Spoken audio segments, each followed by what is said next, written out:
to this evening's Let's Talk Equine, wherever you're joining us from. And I'm delighted to also welcome here my guest this evening, John Carey, John of Baskin Sport Horses in North County Dublin. John, thanks so much for giving your time and being with us here this evening. No problem at all.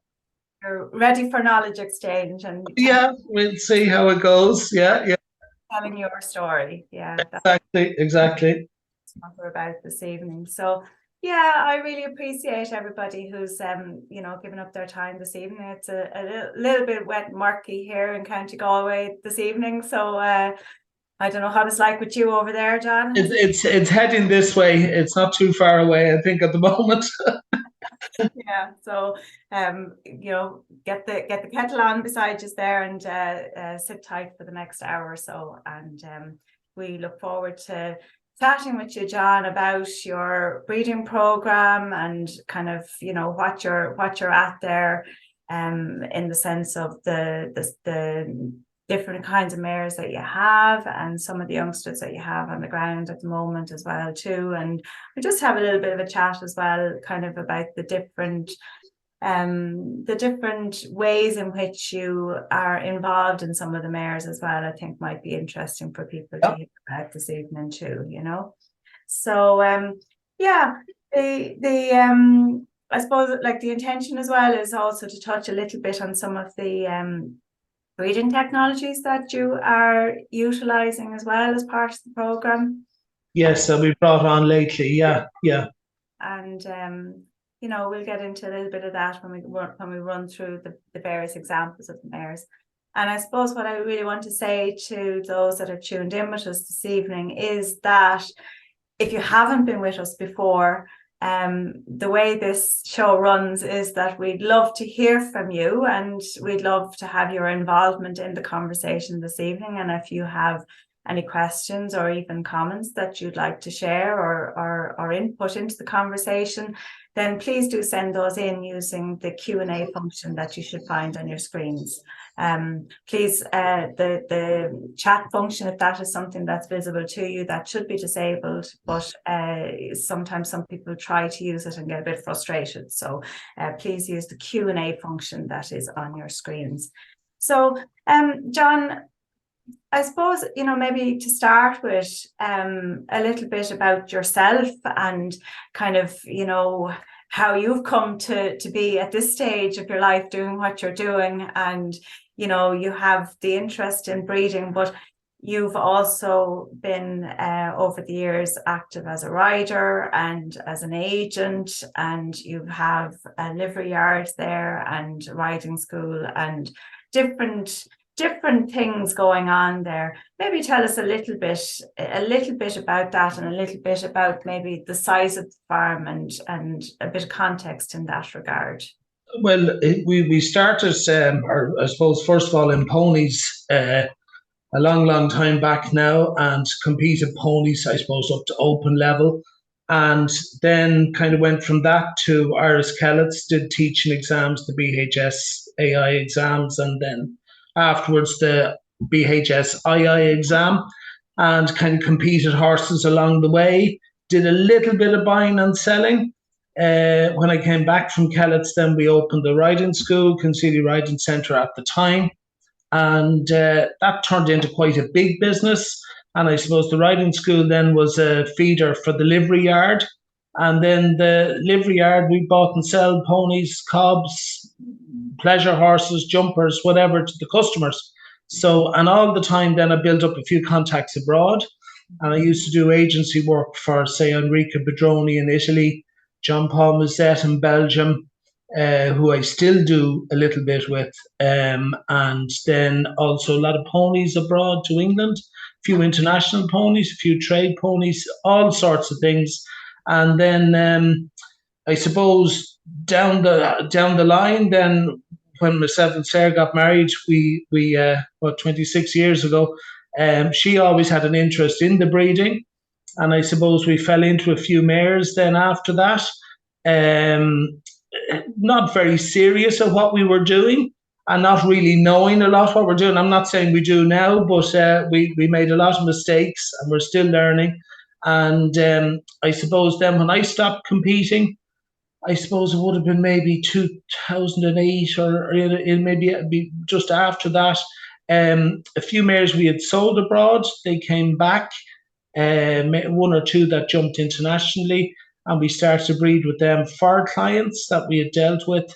There was a mare, Utah Van de Buxtail, she jumped 150s, young rider Europeans, and that she's still here at 27 years of age. She doesn't want to leave, I don't think. And then we had another mare, Miss Comet. She was known as Miss Cocaine, believe it or not, here in Ireland. And but she was very successful. Senior Nations Cups. She jumped young riders, juniors, Europeans. She won the Grade C Championship in England, and she was a funny mare. We bred from her. She never really. I think she was a bit of a freak. She never really bred successfully. They were just nice horses. A few of them jumped on, but not too much. Whereas Utah did quite well. She bred well for us, but was difficult to get in foal. But we learned a lot going along the way. And then I suppose the last 8 to 10 years, we've got a little bit more serious about the thing, and we've got more clients. And as you were saying in the introduction, partnerships with some riders, some dealers, some other breeders. And it's evolved from just basically leaving your mare at the stud and letting the stud owner and the stallion do all the work, to your insemination with frozen or chilled semen, to embryo transfer. We've done a lot of that the last few years, for a good few years, and then I suppose last 3 or 4 years ICSI. And still learning and still spending money doing it, and haven't lost the passion or the interest in it. A few bad days, but a few very good days as well. So we're getting there. Haven't bred the superstar we wanted yet, but a lot of the stock are very young. Yeah. And look, like any breeder out there, there's ups and downs, and the journey of breeding is not linear. It's full of peaks and troughs along the way, and that's the challenge, isn't it? Yeah. It's not an easy job, but the good days outweigh the bad days at the moment. Yeah.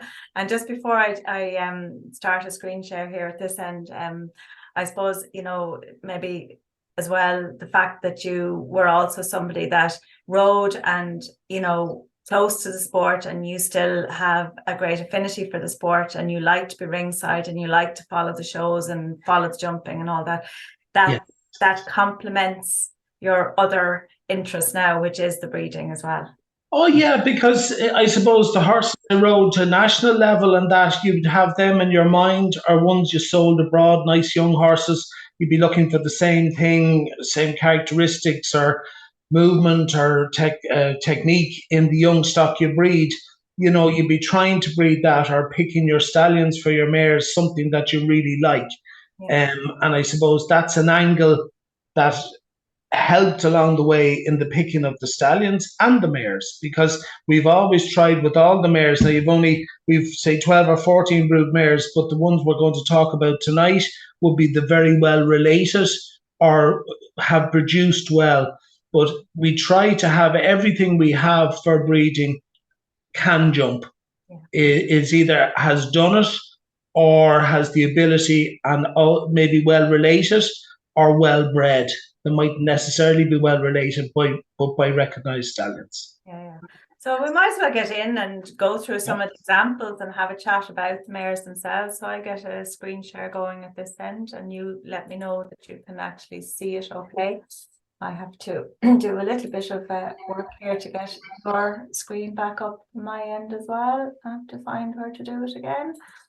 You able to see that screen there at the moment?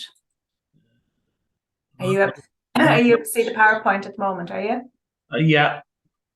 And you still hear me? I can hear now. It's come up. Yes. Oh. That's it. Yeah. So this lady is 25 years of age, Vista B van der Farm. I love the big long names that you have on your stock. Yeah, yeah, not by choice. Yeah, yeah. This evening, yeah.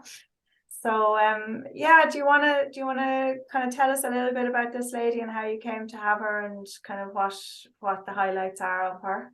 I think a lot of luck, and how we got her. We do a good bit of business with Martin and Lisa D down in Clare, and they were our good customers of Patrick Conley there in Galway. And this mare, I think as far as I know the story, he'd tell you better, came out of Belgium as a 3-year-old. I think maybe she had an injury, so she didn't have a jumping career. And they bred for her for a good few years, and the mare had basically retired. And Martin had put it to Patrick, would he be interested maybe giving us the mare maybe to try ICSI with? And because of her age and that, and she'd bred a good few, she had retired. So we started with her, I suppose, only probably, well, we got her maybe early 2022. And we just did the one ICSI session. And she had, what was it, 15 oocytes, as they say, at the time, and gave one emerald embryo. And as we thought we were going to maybe get a lot of embryos, but that doesn't always happen. But we had one, and it went into a recipient, and we've a beautiful colt foal this year. And like she's quite well related. If people want to look up, maybe, horse telex, it'll be old breeding. The Gottwald Fantastique would be very old Belgian breeding, all that. I think the Gottwald could be Hanoverian, but the Fantastique could be very old Belgian breeding. And she bred very well. She bred WCE Cruco, CES or CSF Elmo, and it's down that he jumped 130. I think he jumped 140 in Canada.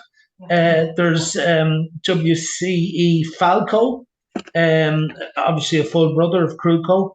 And then there was CSF Doctor Who, an Indoctro horse that actually was sold to the States. Lily O'D, Martin and Lisa's daughter, jumped it to 130, I think, as a 6 or 7-year-old. And I think it went to the States. And I think there's another horse, I think I have the name here, CSF Licorice. And I think that's jumped to maybe 135. So, like, the mare has bred it, even though she didn't do it herself. She's just a lovely mare. She's quite old-fashioned she's the old-fashioned Darko, which I would love them. But well, she's interested to see as well, John. She's actually, like, when you come back, Rose of Dublin, an Irish sport horse mare, is the Grand Dam. So, like, she actually comes from Irish heritage in the motherline.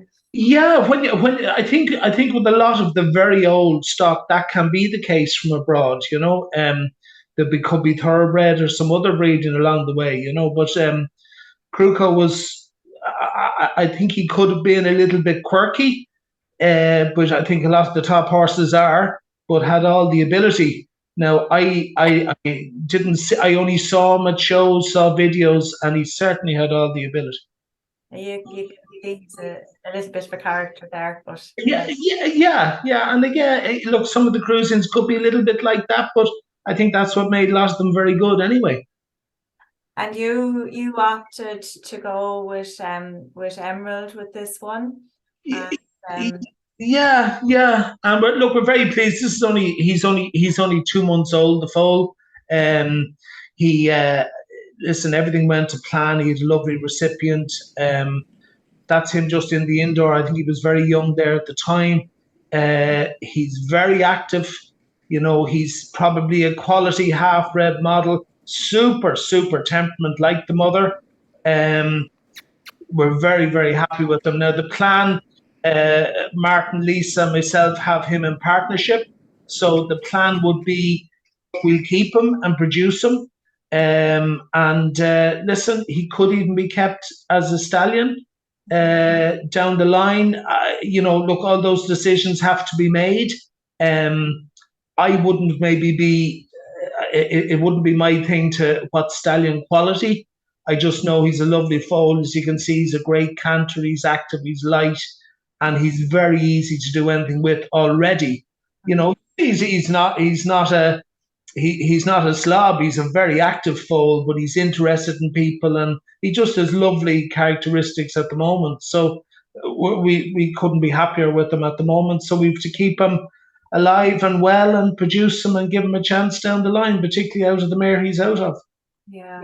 And I suppose, you know, when you do kind of deliberate over the decision to use ICSI as a form of you know, of breeding, I guess, you know, it's so important really to have a mare to begin with that has the accolades that warrant that expenditure, but also to think a little bit, I guess, around, you know, like the procedure itself and its effect on the mares as well too. Yeah, it's I suppose it wouldn't have been feasible to do embryo transfer even when we got her, because look, again, she was quite old. You could spend a lot of money. You might get something, you might not. When they're older, it doesn't always work. So the ICSI was probably the only option. With her, yeah. Yeah, and I suppose, you know, listen, she's a great life. She's in when the weather's bad. She's out when it's nice days or whatever. You know, she's a very happy mare, and I suppose Patrick was given good enough to give her to us there, and it gave us a chance to possibly get a filly out of her and continue the line. Yeah. I'm sure Patrick has mares out the line, but we were hoping this fella would be a filly. But look, we're delighted with what we have. But sure, we'll go again. And you know, if everything is right with the mare and she's happy, we'll do it again. And you know, I would be maybe thinking of using something like Comilfo, Cornet. You know, we've different things there, whatever we think might work or people are telling us would work. And if the mare has enough oocytes, we'll chance it again. So that's the plan for next year. Very good. But I suppose, you know, before you actually went down that road, you had the knowledge that she had produced performers, and you had that information about her before you kind of went that road as well too, and you had a familiarity there. Oh, definitely. It wouldn't be justified unless she'd bred what she bred. It's financially not feasible. And I suppose financially, because there was a partnership there, it was a little bit easier to do the job. And look, this is probably an investment in the future down the line, whether he's a colt, whether he's a jumper, whether he's sold on, whether he's kept to produce. And you know, you're starting with a great base, and after that, who knows? We need a bit of luck and produce him right and give him time. And just like before we get stuck into some of the others, I mean, you know, ICSI as a procedure and as a method of breeding, you know, from the perspective of the costs involved, like on an average basis, now that you've experienced it quite a bit at this point, like what is your kind of message to others at the moment in terms of realistically, you know, the potential success rate on the one hand aligned with the cost of the procedures on the other hand? Yeah, I suppose we're not maybe at it long enough to know, you know, would you be saying is it 40%, 50%, 60% successful? But you know, it's not something to go in lightheartedly. You want the mare, which is obviously the first thing. You want the money maybe put by to do the procedure. The procedure. Look, I can't talk for every vet, but probably the procedure is costing you maybe 2,300 or 400 basic. Then you have the cost of your semen, which is, I suppose, now it's a little bit better in that you have your section of the straw you buy. You don't buy a full straw, so that's a good thing. Then you have the cost on top of that of your recipient, which can vary. You know, look, you don't know. If you rent a recipient, you're probably talking 2,500, 3,000.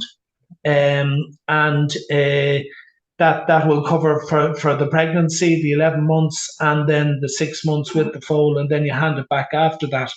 And lots of people do that, including ourselves. And then you have kind of maybe not hidden costs, but you have costs that if you did happen to get a lot of embryos, it is extra per embryo. So I can't be 100% sure of the figures, but you're probably talking about 450, 500 per embryo produced. And then I suppose whatever vet you use to thaw your embryo, store it first of all, obviously, and then thaw it, transfer it to your recipient. Again, there's all those costs. So, that's why it was an easier situation with this mare for us to be in a partnership. And we were lucky; it worked. We mightn't be as lucky the next time. I suppose we've had maybe 50% success rate, if you like. So, you're waiting for the phone call 10, 12 days after the procedure to see has something come right. And again, you have to take the good with the bad. And I suppose from a financial thing, it's not that we have the money to throw around, but it's something that we're trying to invest in the future. Yeah. And we'll be talking some other mares of yours here now as well. And some of them, the books behind them, like there's Series Black Type in there, which is really offers you the conviction to be able to make these decisions then as well. Yes, and you'd hope that you will get a return from your foal, or if you produce it, that you will have maybe a jumper that is commercial. So we'll move on. I'm hoping that the top toolbar isn't obliterating you or others. Oh no, well, I'm okay. There's a toolbar out on the top of my screen here, but the next lady that I have on the screen here is Don't Touch Z, and she also is of the more aged variety. Yes, yeah. We actually have a photograph of her here that you kindly offered of her at 24 years of age, and for a 24-year-old mare, she certainly is in good nick in herself. We're all getting a little grey around the edges, and she's in that frame, but plenty of that. Yeah. She has great condition on her, and she looks in good form for herself for her age. So. It's quite interesting. This was a project a friend of mine in Belgium rang, and he said, "Look, you like Darko," which he knows I have a soft spot for Darko, which is obvious with the first two anyway.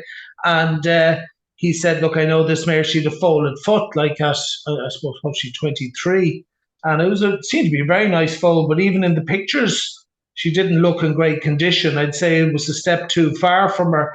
But the foal was actually a very nice foal. So we basically bought her over the phone, and she had jumped 135 herself. And then when we looked at the page, well, obviously we looked at the page first, and she had jumped the 135 classes herself. And when we saw the page, we said, "God, there's a lot there to like." She wasn't expensive. I suppose the thing against her, it's a bit sketchy. We don't know an awful lot about what she's bred. Apparently, there was a very good Canaan 5-year-old that has ended up with an amateur rider, but it was a bit special, supposedly. I suppose anybody can tell you a story, but that's a bit of research into that. But we've no pictures or videos. But we took a little bit of a gamble. We said we'd use her as an ICSI project.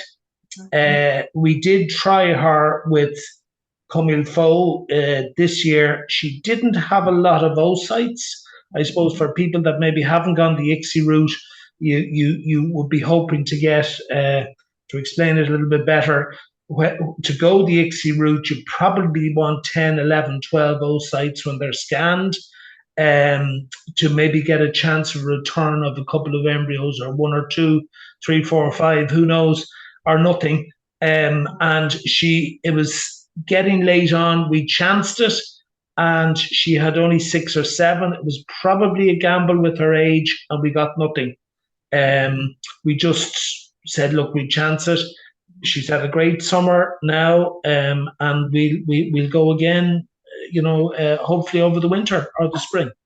Like you're here being very real, John, I mean, somebody else might have opted not to put that mare up because you didn't have a positive outcome, but this is the reality of the game that you're in.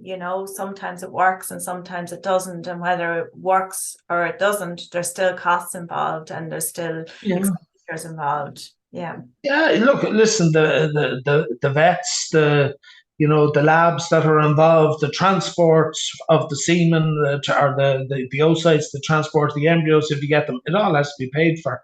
I suppose selling other foals well helps to finance that. And I suppose the other mares that have had foals maybe would carry this mare till we hopefully get something. But we thought when we looked at her page, that Cantona Z, had jumped 160 classes and has bred. I think that has bred. It's bred Inish free now. That is Right. Keen has you the little video there of the flat on the bottom. I actually got a bit confused because I followed it early on with Peter DeVos, and it's by Ironman van de Paddenborg, which again is dark. John, you're doing very good. I got that bit out, and but again, dark oak, which I really like, because I rode a few myself when I was competing, and I just liked everything about them. And but I then the name was changed when it came to Ireland, but the sister of our mare, Don't Touch Z, this Cantona Z, has bred. Inish Free was jumping 155 and two young horses 140 and 130. So, and that's just one. If you go back in the line, the fourth dam bred Robin 1 Z, Robin 2 Z, Cherry Z, a Cherry Z bred Carey Z in Sangerside. All metre 60 horses. All metre 60. Now, I know that's far down, but I suppose it's not, because in the sense that, her sister has jumped 160. There's others there along the line, but there's a very, very good line. And again, we just said, listen, we take the gamble that if we were lucky enough to get embryos, that it could be a very commercial decision. I'll tell you in a couple of years' time, if you want to come back to me about that, whether it was whether it was a good or bad idea. I might have given up everything at that stage, but you have a chance maybe of producing a jumper, or selling something as a foal. And like you say, your plan is to continue to look to see, can you get further produce from her over the next couple of months. Definitely. That's the plan. And just a lovely mare, fantastic temperament. And for a dark, just to say about her, for a Darko, she's unbelievable blood. She's a very, very good mover, and she mightn't look it in the picture, but she's very quality when she's out. So you'd be hoping that it'd breed true down the line. Because the Darkos have a tendency to be a little bit more on the chunky side, yeah. That's a better word, yeah. Yeah, and some people say they're a bit mouthy and a little bit difficult to ride that way. Yes, but the ones I had, certainly they'd always fight to jump and to jump clear for you. There was an awful lot a lot of them probably jumped more than their ability because they really wanted to work for you. That's what I liked about them. And the stallions that you're kind of have tried and are deliberating for, kind of what you're thinking behind those in choosing them for her? Well, I suppose the Comme Il Faut, again a little bit commercial, again blood. It might, I suppose he's not a massive horse. It'd be more commercial. We were thinking Demont, Emerald again, maybe more power, more blood, or more jump. Another stallion we're thinking for again, if it's possible, and I'm not sure of his results with ICSI, but Baloo de Reventon, which seems to be breeding very, very nice horses. There's a lot of nice horses coming through, and he's very popular in the sales. But that's it. What we found with the ICSI a little bit, you'll get feedback from the vets or the other breeders or whatever, what works and what doesn't work. And I suppose there's different batches of straws, there's different agents, things like this. We tried to maybe talk to a few people, and if there was one good straw of emerald, for argument's sake, open, or cornet, or whatever, you'd maybe try and join in and use that to again up your chances of something. Because even though it's all done in the lab, and they say, look, difficult semen can be used, traditionally difficult semen can be used for the procedure. Again, it doesn't always work. So you'd be going for the ones that's getting the results. Well, I mean, particularly when you're on the one side with your aged mare, which brings its own fertility challenges, trying to double up with the challenges would seem like a silly thing to do, really, wouldn't it? Yeah, you're just trying to tick all the boxes, and then it's down to nature after that. Yeah, for sure. And I'm going to kind of paraphrase a question that has come in across the Q&A function. Like, we've spoken about 2 mares here, which are of the more aged variety. In choosing stallions for these, like, I mean, I get the sense that, you speak about commerciality of stock, and, thinking with the mind of selling on when you do a progeny on the ground. Would you be tempted to use younger stallions with these older mares? Oh, definitely, yeah. Listen, it's we've done it with the other mares, which we'll probably discuss down the line. But definitely, we haven't maybe done it that much. We have done a little bit with ICSI, but you could be using Pegays, you could be using Hermitage Cologne. Don't touch TG Hero. Anytime we were in Lanark at the shows, they were all breeding jumpers. And you'd watch 200 5-year-olds in a class, or 200 6-year-olds. You get a pattern of what stallions are breeding jumpers. Now, we mightn't have good enough mares that those horses are out of, but that's what you'd be looking for. And definitely, no, without doubt, I suppose maybe what the question, maybe the angle they're coming at is, would it be possible that the stallions will be more fertile? Maybe that is probably.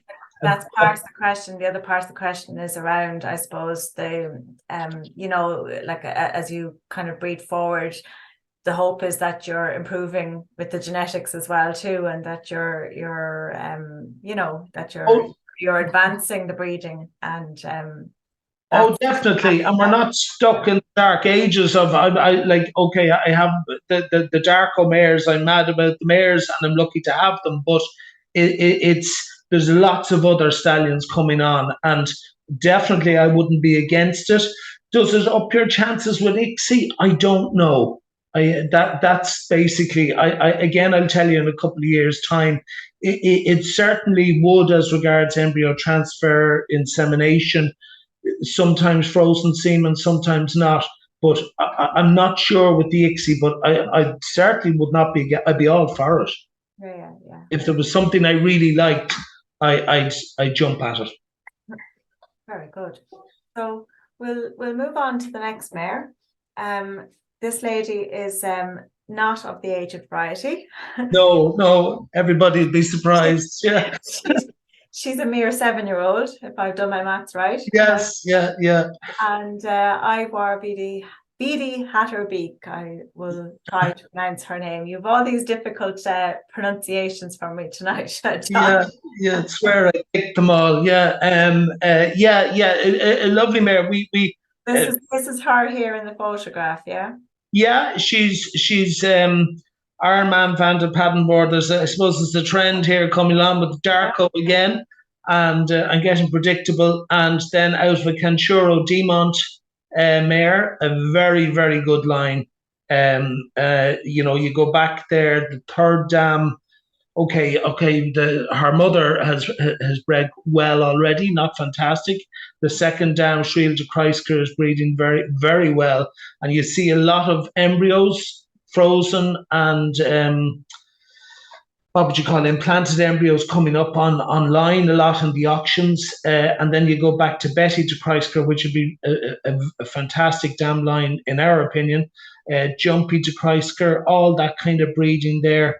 I think that it goes back, if we look, well, wouldn't have time to do it now, but it goes back to quickly to Kruisker, obviously with the name, which would be a very well-known Demont horse.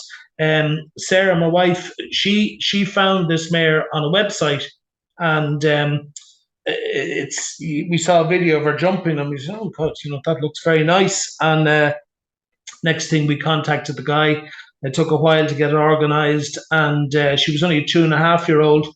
And when we saw the page, we said, this is a really nice mare. She wasn't expensive, but the line was fantastic. But I think probably the reason, there's a bit of a story behind it, and probably the reason we got her, she doesn't travel well in a double box. Now she wouldn't be simple to do things like that, and even in a lorry at the start, she was difficult. But that's all sorted now. Things have changed. She's mellowed a little bit. Again, when we got her home, she was a little bit backward and things like that. So I suppose she was growing. She was only 16 and a half hands when we got her. She's nearly 16.3 now. And as I say, she's a big unit. But the jump is unbelievable from day one. And we bred her to Cartani, which we really liked, and Martin Duffy with Duffy Sport Horses has it now. It's a 3-year-old. And a lovely, lovely, lovely horse. I think he was a browny black coat. And sure, look, we'd be looking forward to, hopefully he comes out and does something like what the mother can do. And then she wasn't easy to get in foal the year after. And then 2022, after being in Lanark, and we loved the stallion Leandro VG. And we just thought a good suitor. He's not a big stallion, but a super technique. Looks to have loads of blood and a very good dam line. And we used it, and then we've the foal this year, which we're very, very happy with. And it's sold now. It was sold actually after 3 or 4 days. A really, really nice foal. I think we have a clip of that in a moment, but just coming back even to Leandro VG there, before we go there, you saw him, did you, when you were over in Belgium? Yeah, and like he was very impressive. I think actually he got hurt last year. He didn't jump much, but he's back again. He just looked a lovely horse. He was in the Sires of the World, and he just looked a super horse. He's not over big, but we just thought it might suit the mare. And loads of blood, maybe a little bit mouthy to ride and that, but just a lovely, lovely horse. And to complement the mare, we thought she's if you want to say she's a little long in her model. She's quite long, and he was quite a short, compact horse. And I think it's worked kind of well with the foal. I think, from what people tell me, I've never had one, but Canchuro on the mother's side of the mare, they can be quite long, from what I'm told. So, listen, I suppose you need length for maybe scope as well, but just to complement the model, we went for Leandro. Mm-hmm. And I suppose, it highlights again, like, that you're somebody, you travel, you go to shows abroad as well, you try to look at the horses in the flesh too, where you have the opportunity. Definitely, and particularly like that show at the World Breeding Championships, you see so many horses in one class, and you get to see a pattern of of what is, I suppose you could call it fashionable or current, but what's breeding jumpers, and then you'd hopefully see them down the line on either a team or jumping a Grand Prix or a Global Champions Tour. And it's very interesting to watch their progression. They're not all going to make it or stay sound or get into the right hands or whatever, but it's one place you will get a pattern or an idea. And like every time we go to these places, you learn something new, or you come back, well, I'd like to use that stallion. Or like this year in Lanark, and Hermitage Cologne won the Belgian Championships. Like he was, yeah. he's been on our radar for a while. but like he was just fantastic, unbelievable. You can't help but have your eye drawn there. Yeah. Unbelievable. I suppose he's very flashy chested with the white socks, Yeah. but he's so rideable. It looks like 150 looks. Yeah, he's terribly consistent. He's the same at every fence. He's just Fence, it's just a pleasure to watch, and that's what I suppose we'd all love to breed, but we'll have to keep trying for that one. So I think we do have Leandro. Am I right with that? Yeah, that's it. Yeah. Yeah. So maybe talk to us a little bit here, John, about this one. Yeah, she's a lovely. She's quality. She's just a nice bit of quality. She's very active, good step. Nice uphill canter. She's just, and again, a great temperament. Like her mother's a little bit daft at times, but the progeny don't seem to be that way. She's just a lovely filly to be around. Do her feet, dose her, do anything at all. It's just lovely. Now, listen, we all we'd ever do is have a pole on the ground. It would even be an accident some days if they saw a pole in the indoor. But listen, we maybe do something like that when they're about to be weaned as part of their education. They might see a pole on the floor and that'll be it. And it might happen once a year, and then they probably won't jump again, or not jump, but they won't see a pole till they're a 3-year-old again, and we make up our mind what we're going to do with them. But she's lovely. She's blood. She's a bit of everything about her. She's going to be big, but not too big, just a nice size. She's a lot to like about her, and hopefully, listen, we'll see what happens down the line. So she's gone anyway. She's sold. She's sold this year. So yeah, look, I and they're friends of ours. So we'll listen. We'll keep in touch and we'll see. We'll know our progress along the way. It's obviously her a different. She's getting a bit woolly looking there. Yeah, she weaned actually there today, so she'll be going soon. Yeah. So very good. Well, we wish her new owners well with her. Yeah, I think she's just a nice one to work with. And so the next mare that we have here is Catch My Rebel, the Grandin Z. And this one is also another one of your younger mares. She's 4 years of age, am I right? Yeah. Yeah. She's Kentucky Chin Chin Demont. Now this one belongs to Vanessa Mannix, and she bought her as a foal. I think out of Holland or Belgium, and she went down then to Martin and Lisa D and Claire, and they have her broken in riding, and just kind of played around with her a little bit, and then she came up to us to do embryo transfer work during the summer, and she's lovely. She's, I suppose, about 16-1. I think she's growing. I think she's a lot of developing to do. They had seen her jump on the lunge. I had a little video of her jumping on the lunge. She looked lovely, really nice. And she's blood, she's step. She's great genetics along the way. It was funny when we were in Lanark this year, there was a foal out of the same mother by Balud Reventon was in the auction. It's a very, very strong line. And again, she'll be produced here in Ireland. And sure, maybe down the line, if she's what everybody is hoping she'll be, she might go out to Canada or America. Mm-hmm. That would be probably the plan. I suppose.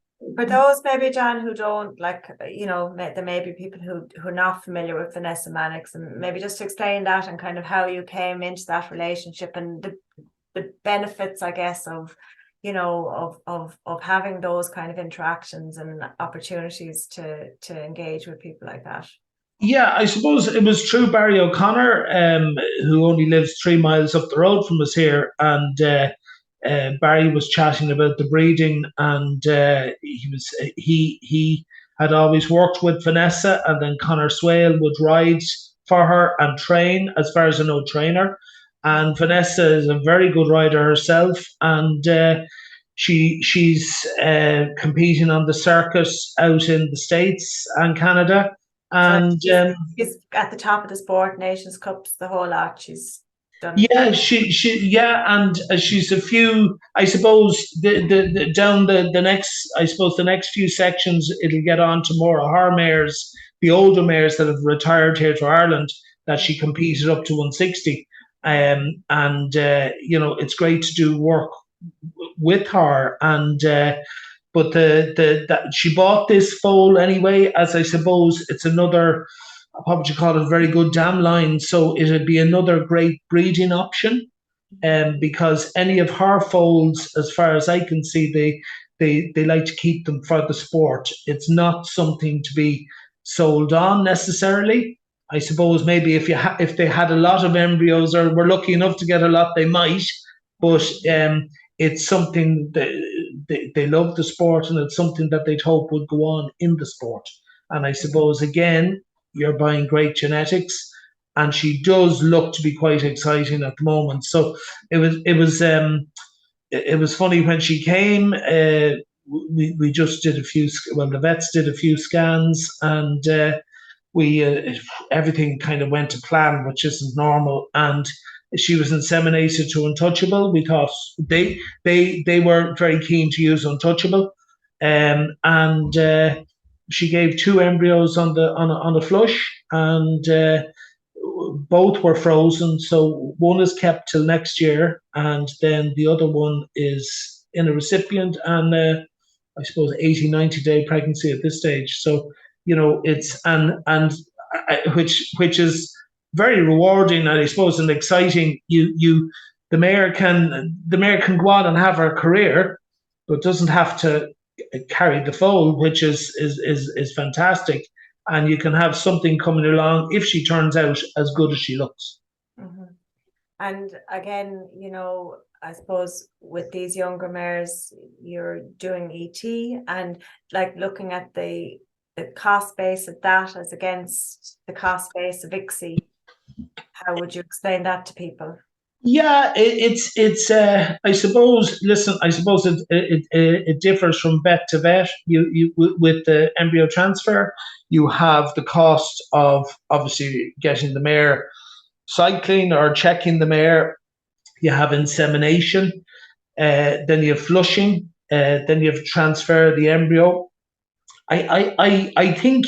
Listen, again, it varies from vet to vet. You're probably talking 1,000 to 2,000 for that. But then again, on top you have your semen, whatever way you get a pregnancy deal or buy a straw or whatever way you want to do, and then you have your recipient on top. So again, there's a lot of, I suppose you want a lot of space as well. By the time when I look at all these mares, I'd say, listen, I think I need a bigger farm, but we'd always have 6 or 8 recipients there that you would hope something would be ready to line up for one of these. And we were lucky it worked. With the frozen embryo, it's actually it's a little bit easier than embryo transfer. Embryo transfer, when the flush is done, to explain it slightly better, you need your recipient cycling a day or two after your donor mare, if you like. And to line that up is not always easy. Of course, it's possible, and of course it happens, but it doesn't always work. But sometimes with the frozen embryo, it's a little bit easier because your frozen embryo is in the tank. You get to choose time. Yeah. Well, when your recipient is ready, I think the way they do it is 4.5 to 5.5 days. I think, say your recipient ovulates, and 4.5 to 5.5 days afterwards, the frozen embryo is transferred, and that's been quite successful. That's worked well, and it's a little bit easier than just the straight flush and transfer, even though it's more expensive. Yeah. And just going back to this mare and the choice of Untouchable, had you a part in that for this particular thing, or? Slightly. I know we've used them, say, on the previous mare, again, we thought it would complement the previous mare. With this mare, it was Vanessa's choice.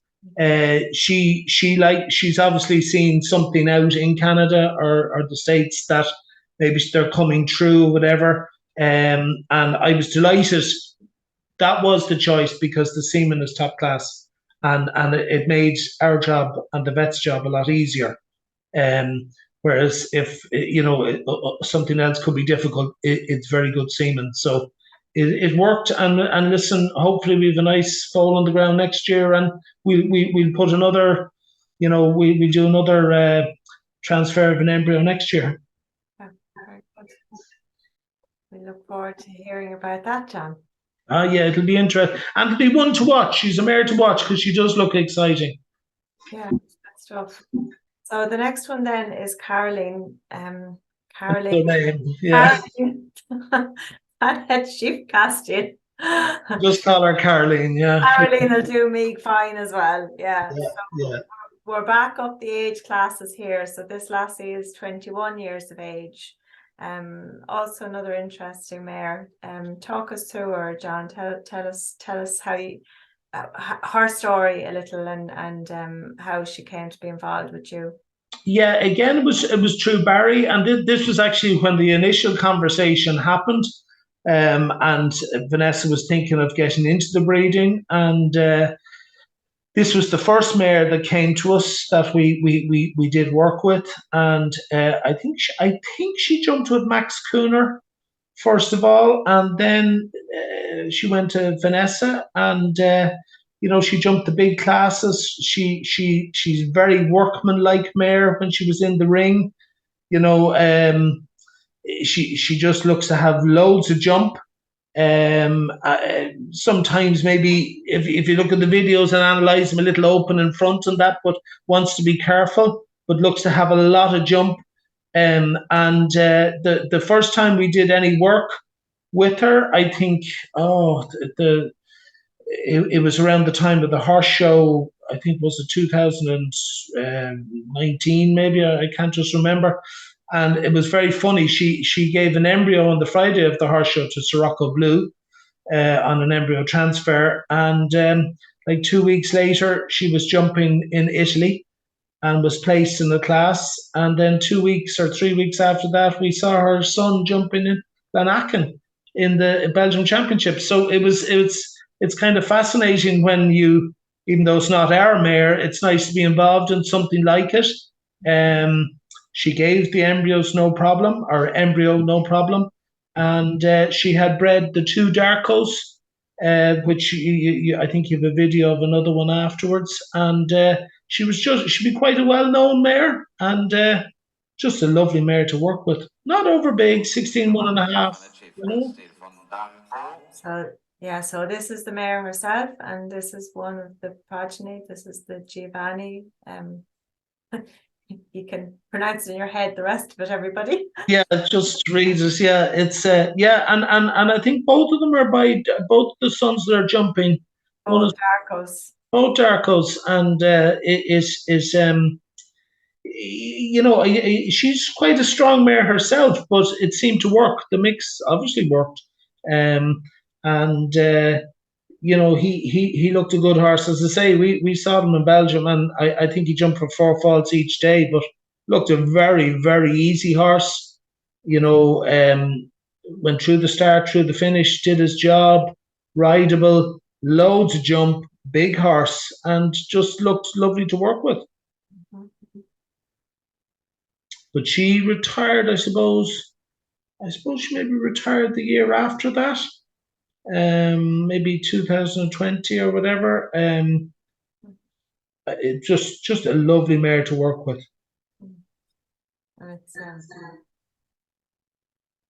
interesting to be able to have this caliber mare to come back. And I suppose the other part of what you do as well, John, maybe to mention at this point, is the offer of recipient mares that you have there. Yes. Yeah. I suppose we keep a few for ourselves, and then for the likes of Vanessa or other people around, If somebody's stuck for one, even sometimes one of the vets would say, listen, have you a mare? And what we found, we try and get nice half-bred types, bit of size, not too big, not too small, maybe had one or two foals. If you like, fertility-wise, everything is good. Even maiden mares, we don't mind. And we'd always have 6 or 8 there handpicked, ready to go. Ideally, maybe, this is my opinion, maybe don't go for a flatbred, thoroughbred, maybe a big national hunt mare, if you have to, but ideally a nice half-bred mare with a bit of size and fertility-wise good. And as I say, we would rent them out or lease them out for the pregnancy and till the foal was weaned. We have no problem doing that. So this slide here, excuse me, I'm tickling my throat. This slide here is the 2020, 21 and 23 offspring out of the mare that you just viewed, Caroline. Yes, and the Sirocco Blue is a 4-year-old now. Now, I've no videos of him. He looks a very, very nice horse. I think he's going to be just a nice size.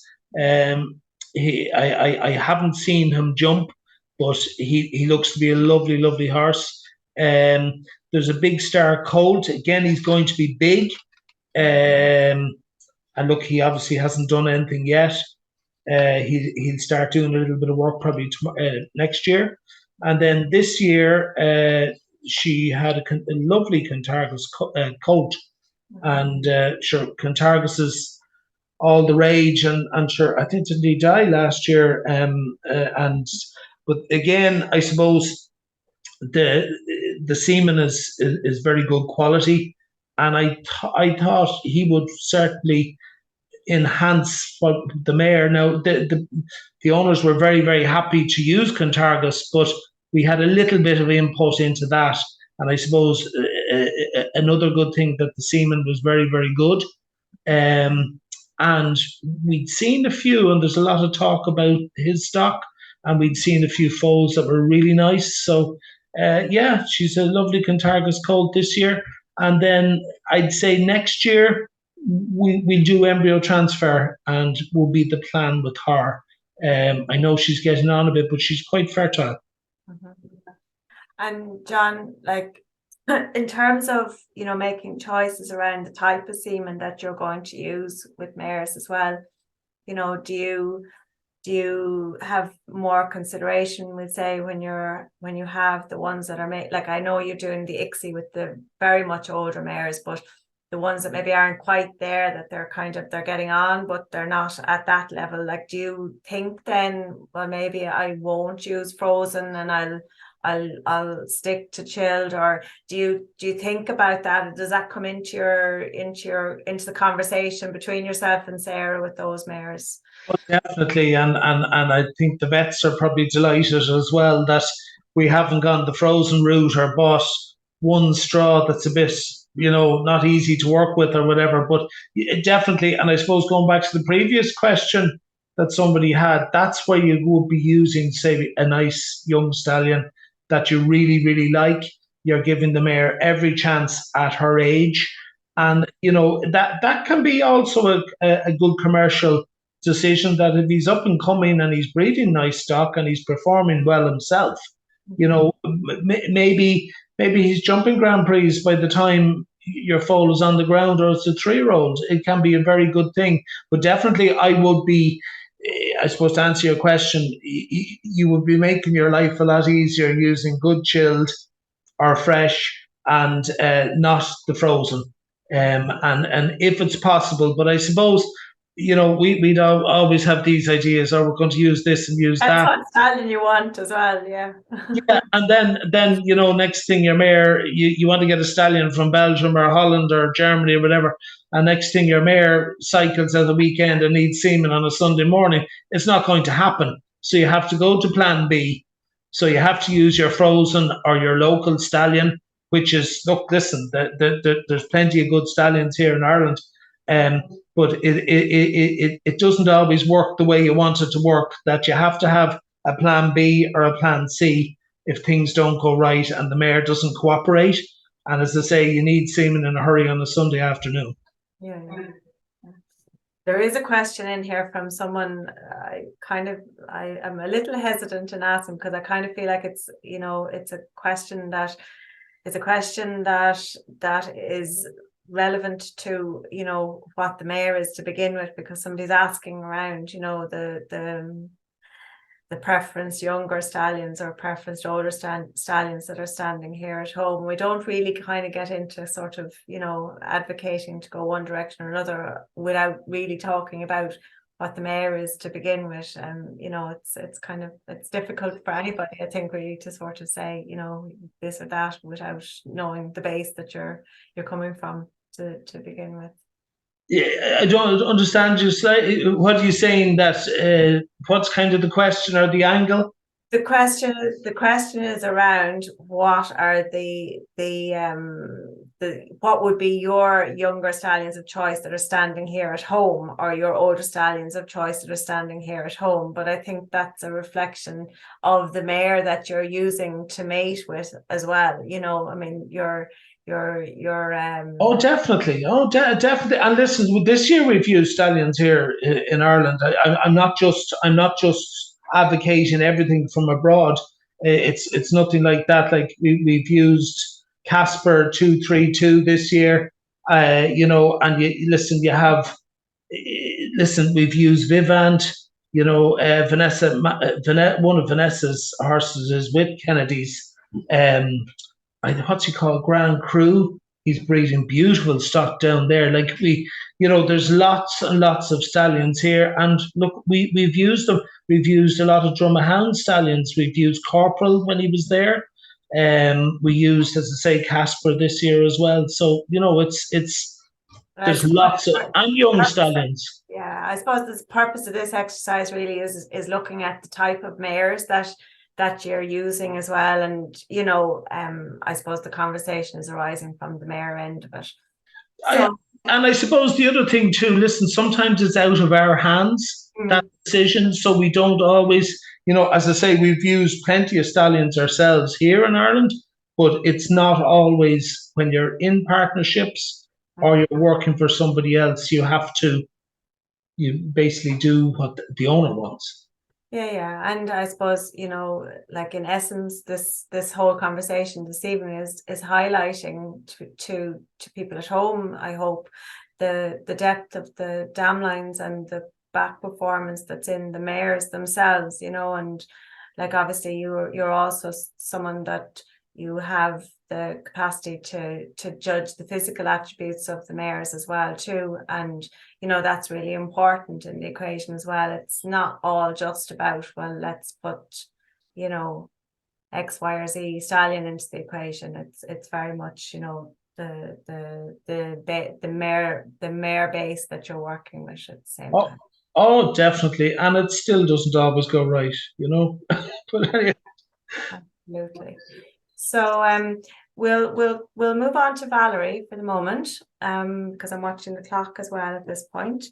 So tell us a little bit about this lady, John. Again, this belongs to Vanessa Mannix, and she jumped her up to 160 level also. I think before she had her, Clarissa Crott, I think, jumped her. In Doctorow Ahorn is the breeding. And then when she came to us, she had a history of not carrying full term, a pregnancy herself after she retired. I think she had a tendon injury or something, and she retired. And really lovely quality mare. But she hadn't had any pregnancy at that stage, so there was nothing on the ground. And the first year, we used Vivant, Kennedy's Vivant, and that's a really, really nice 2-year-old. And then we used Corporal from Drummahound. And there's a colt and a filly. There's actually two. She had, I don't think it was from the same flush. And then we did ICSI 2023, and she gave 2 Demont embryos. So they went into recipients, and they were lucky enough, they got a colt and a filly. So, they have a great mix of things coming along there. That's the filly, I think, there, yeah. And very quality. And they're actually chalk and cheese. Now, I've only seen pictures of them. They're down with Martin and Lisa. But I think that they're totally different, even though they're brothers and sisters from the same ICSI session. It's funny the way it happens. That's the joy of genetics. Yeah, it's fantastic. Where she's big, but very quality. Where he would be a stronger model, but very active also. Mm-hmm. So I suppose somebody else has just asked a question here as well into the Q&A around the partnerships themselves and entering into partnerships with people, and I appreciate that in relation to this marriage it's you're doing like the repro work and that end of it. It's not directly a partnership as such in the full of the mare, but you do that as well. And when entering into partnerships with anybody on mares, or even into foal shares or that sort of arrangement, like, would you recommend to people to have terms and conditions in writing, or is it very much down on trust and the individuals you're working with and really having a good bond there to begin with? What's your penny's worth on all of that for people? Yeah, I suppose. Listen, the partnerships we have. Okay, it's with Vanessa. We do the work, or the vets. We facilitate the getting organizing the vets, the recipients, and all this. Look, these are busy people. They don't have time for a lot of these things. But as regards the partnerships, there's another mare down the line we'll be talking about in a minute, and we've a partnership there, and we're a mare I think we're very, very lucky to have, and that was done, I suppose, on a verbal agreement, this mare, Quintara 14, that was done on a verbal agreement. There was nothing in writing as such, but listen, I would. That's the way I would work quite often, just for me. But I think it probably would be a good thing for somebody getting into that. It would be probably better in black and white. And this mare here, she's I don't know whether the top toolbar is obliterated or not, but she's a quality time mare. Quality time Cassini too, yeah.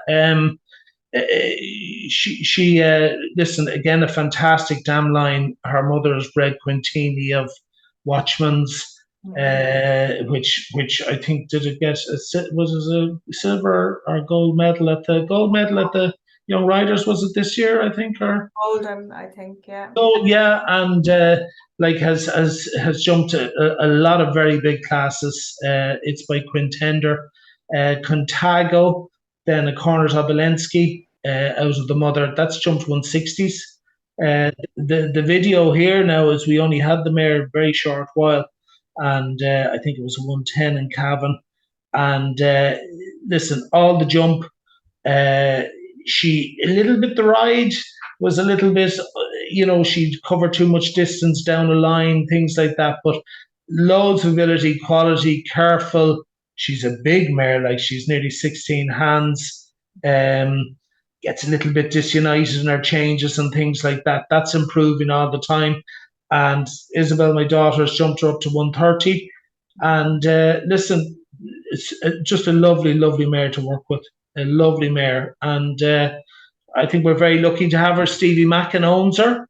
And he does, he does a huge amount of business abroad. I think he's based in the States all the time. And then a lot of the young stock, when we're involved with him, to go down to his mum's in Kells, there to Suzanne in Kells. But I think we're very lucky to have her now. We have. You've a really nice emerald here. Yes, that's an emerald filly now. I suppose she's actually going to be weaned fairly soon as well.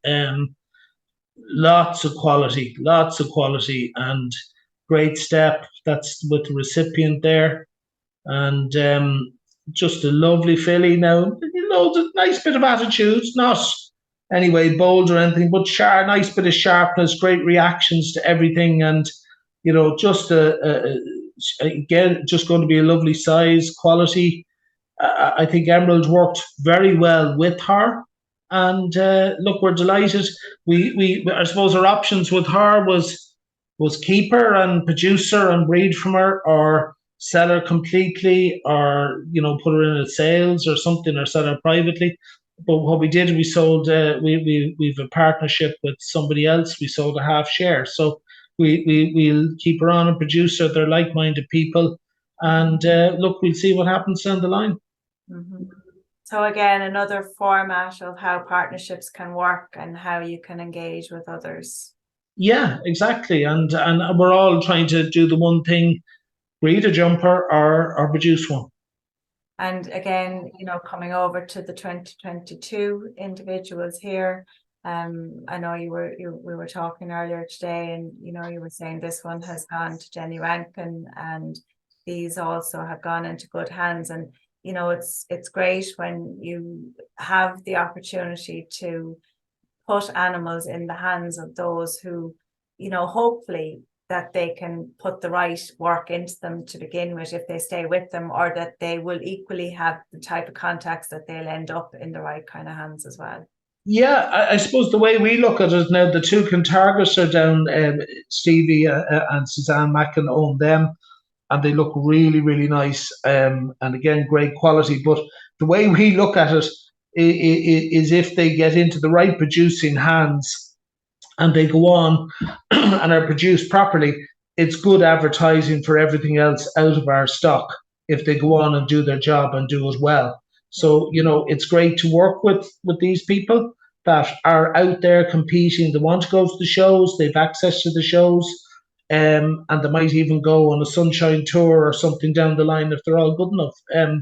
It's great. And I suppose dealing with the likes of Stevie Mackin, if they're good enough down the line, he has customers abroad all the time. So, or Barry O'Connor, or it's very important. Mm-hmm. But yeah, so we'll move to the last, because I'm actually watching. We're heading up on 9:45 now, so we will wrap up shortly. But we'll just have a little bit of conversation here about the last mare on the list, which is Flower. She is 18 years of age now. She's 18 now. She had bred, I think, one or two, but I don't know what they had really done years ago. Again, jumped with Connor Swale abroad, and then came back to Ireland, and Jenny Rankin jumped her here, and I think she did a few shows abroad. And then we did a bit of work with her, and I suppose she came to us about a year ago, but she was still probably in show jumping mode and hadn't become a proper brood mare at that stage. And I suppose maybe from the travelling and things like that, but it took us a long time to get her to cycle right. And basically at the end of the day, she went on foal in the end, when we'd more or less given up on her. And she's due next year, so she's gone back up north for now. I don't know whether she'll come here to foal or stay up north. I'm not too sure, but hopefully we get to do a bit of work with her again next year. Mm-hmm. Very good. I think that's the end of the slideshow as such. So I'm just going to drop out of that there for the moment and pull the Q&A over to my other screen. Just organize my screen work here at the moment.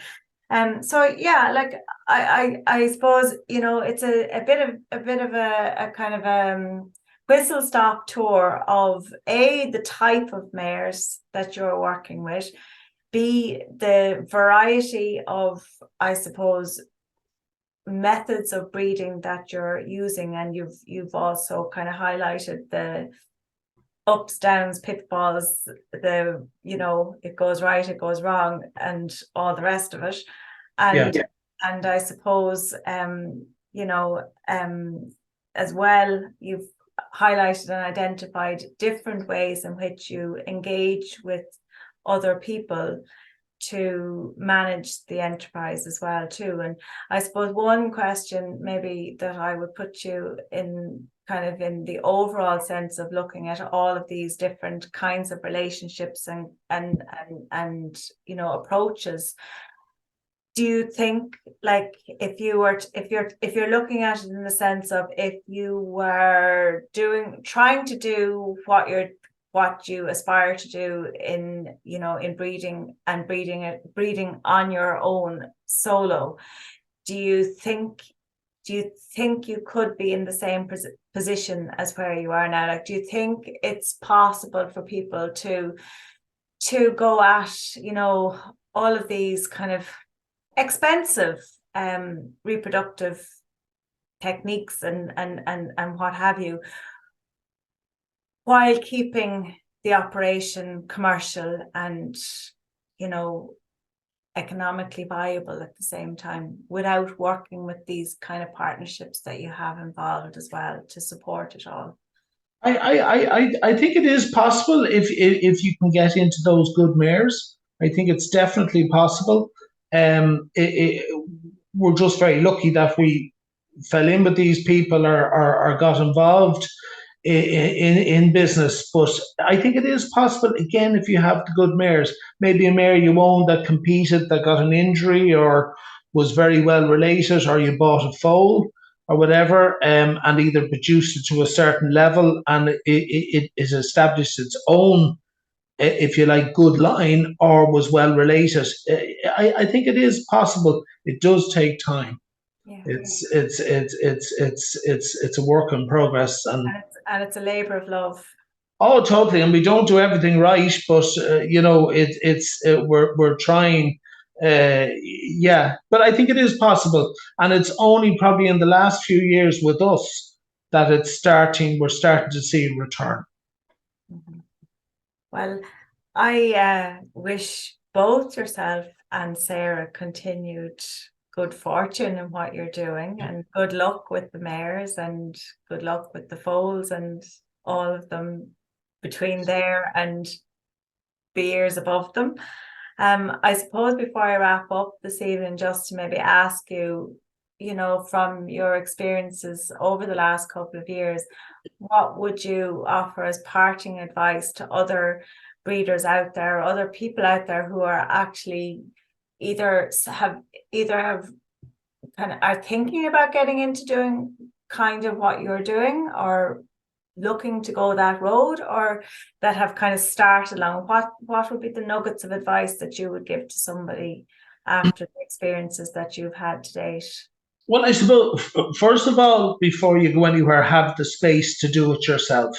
You need to have the access, whether you have lands, stables, rent land, whatever. That's the first thing. And I suppose, go to these shows, do go on the trip, like we were on one of your trips there years ago. And, not that long back, but, go places. You'll always learn, and you get a feeling of what's happening. Watch the sales, watch what's current, here in Ireland and abroad. And I don't want to be seen to be only pushing stallions from abroad. It's not like that. We've used all stallions here in Ireland. We've used some of Broderick's, we've used Tyson. We've done so much here in Ireland with stallions as well. I suppose we can't go through everything we have, but there's another six. A snapshot into what you do tonight. Yeah. And but I would say travel, go to Lanark, go to a Global Champions Tour, and actually see, what these horses have to jump. They have to be athletic. The times are tight. They have to have scope, power, rideability. And if we can breed that, we're doing very well. But I think travel, go to shows, just see it with your own eyes, and you can learn so much. Mm-hmm. educate yourself, I guess, is Yeah, what you're saying. But definitely. also, I guess maybe as well too is, you know, find maybe have people around you that you can trust as well too, that you can have honest conversations with as well. I think that's maybe another part of it. Yeah, but I think when you go to these shows, there's like-minded people there, and they're all on the same page, and everybody's trying to pull in the one direction and that way. And talk to those people, and and they'll tell you probably some of the pitfalls as well as they had along the way. Well, listen, you're great to have given us all the time, and I must compliment the pair of you in giving the time, not just to you to be here this evening, but I know Sarah also contributed in putting together materials to give it for the slides and all the rest of it, and it's all greatly appreciated. I want to say a word of thanks to those who joined us this evening and were with us online, and I know there'll be more in the aftermath who will hoping that everything on the technology side of things, it seems to be working up at the moment, that it works and converts in the right way, and we have a recording that we'll put on the website in the next couple of days. But for now, I'm going to say a huge thanks to you, John, and appreciate your time and effort in having the conversation and sharing your story and sharing the insight into some of the mares that you do have on the farm there. And I hope that things continue in a good trajectory for you all there. Great. And listen, thank you for organising it and giving our side of the story, if you like. Anyway, it's something we love and we'll keep doing for a while, as long as we can. Yeah, it's always interesting to hear from different breeders and how their different approaches and what you're doing and the kind of mares that you have at home, because we can all easily, look at the stallions and see them either in the sport or on websites or whatever else. They're there for looking at, but it's another thing to get a window into the type of mares that people have at home behind the gates, and that's appreciated. Exactly. Yeah. Appreciated. So listen, I'm going to press this button here and say thanks very much to everybody at home. And the next Let's Talk Equine is on Tuesday, November 7th, and I hope to see some of you back there again. And John, you go and have a nice cup of tea for yourself now. You deserve a rest. Thank you, Wendy. See you again. Thank you. Thanks, Emil. Thank you. Bye-bye. Bye-bye. Bye.